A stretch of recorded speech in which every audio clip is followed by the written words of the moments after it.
झारखंड और झारखंड सरकार, भाई साहब झारखंड के मुख्यमंत्री हैं हेमंत सोरेन।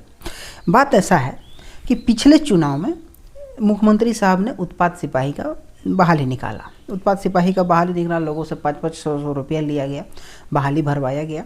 फिर पता चलता है कि 3 साल के बाद उसका पहला दौड़ हुआ, यानी कि एग्जाम से पहले दौड़ था तो दौड़ हुआ, दौड़ भी कराया गया। तो सालों भर सारा का सारा मौसम छोड़ करके, ठंडा छोड़ करके, बरसात छोड़ करके दौड़ कराया गया गर्मी में। पता नहीं कौन ऑर्गेनाइजर था, कौन इसका प्लानिंग बनाया था, तो दौड़ कराया गया गर्मी में।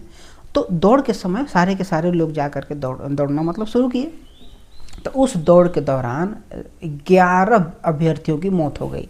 यानी कि दौड़ते थे, किसी को क्या हो जाता था, किसी को क्या, मतलब दौड़ते दौड़ते आप जानते हैं कि हार्ट अटैक जैसा तथा तमाम प्रकार के ऐसे हो जाती थी। जो कभी नहीं दौड़ते थे और अचानक उन्हें गर्मी में दौड़ा दिया जाता, तो अचानक दौड़ते दौड़ते वो बेहोश होते थे और इसके बाद डेड कर जाते थे।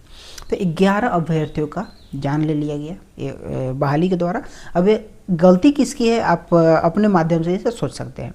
इसके बाद पूरे के पूरे 1-1.5 साल के बाद फिर इसकी एग्ज़ाम की तैयारी कराई जाती है। एग्ज़ाम एक ही बार लिया जाता है, सभी स्टेशन फुल, सभी बस फुल, रांची के तथा जहाँ जहाँ सेंटर दिया गया वहाँ का सारा होटल फुल।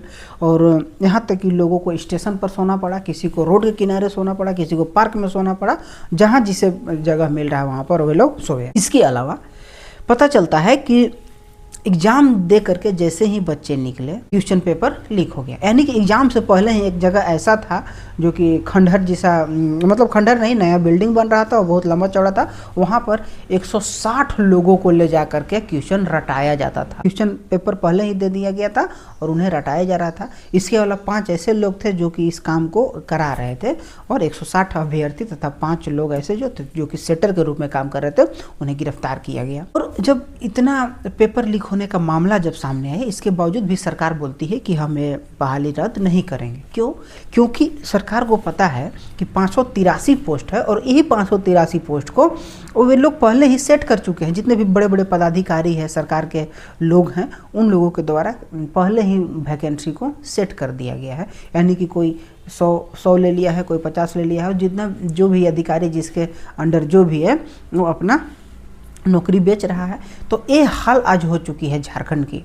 अन्यथा आप समझ सकते हैं कि एक बहाली को लेने में सरकार को, 583 पोस्ट को भरने में सरकार को 5 साल का समय लग जा रहा है। और अभी एग्ज़ाम हो रही है, इसके बाद रिजल्ट कब आएगा, ज्वाइनिंग कब होगा, इसका कोई गारंटी नहीं है।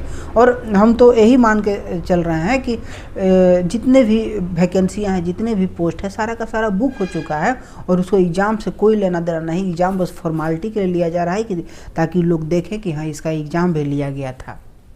तो अब कल्पना कीजिए कि आखिर इस तरह से झारखंड की स्थिति रहेगी तो पढ़ने वाले छात्र क्या करेंगे, कहाँ जाएंगे वो? न यूपीएससी का, न जेपीएससी का एग्ज़ाम निकल रहा है झारखंड में। आज तक जब से झारखंड अलग राज्य बना है तब से एक बार भी जेपीएससी का एग्ज़ाम नहीं हुआ है, क्योंकि यहाँ की प्रशासन ऐसी सुस्त है, यहाँ की सरकार ऐसी सुस्त है कि वो आज तक जेपीएससी का बोर्ड को मजबूत नहीं कर पाई है, उसके अध्यक्ष को मजबूत नहीं कर पाई है। तो आप सोचिए कि उसका एग्ज़ाम क्या लेंगे। यही सब दुख है, यही सब रोना है झारखंड में रहने का कि इस प्रकार से जब सिचुएशन अपने राज्य में चल रहा है तो राज्य विकसित कैसे होगा जब यहाँ की प्रशासनिक व्यवस्था ही ठीक नहीं हो पाएगी, जब यहाँ के लोगों को नौकरी नहीं मिल पाएगी, जो इतने जितोड़ मेहनत करते हैं। आज जेपीएससी की तैयारी करने वाले लोग 40 साल 45 साल की उम्र हो चुके हैं, उन लोग उम्मीद में है कि बहाली आएगी तो हम नौकरी लेंगे, लेकिन सारा का सारा धुंधला चला जा रहा है और उनका उम्मीद पर यूं ही पानी फिरता चला जा रहा है।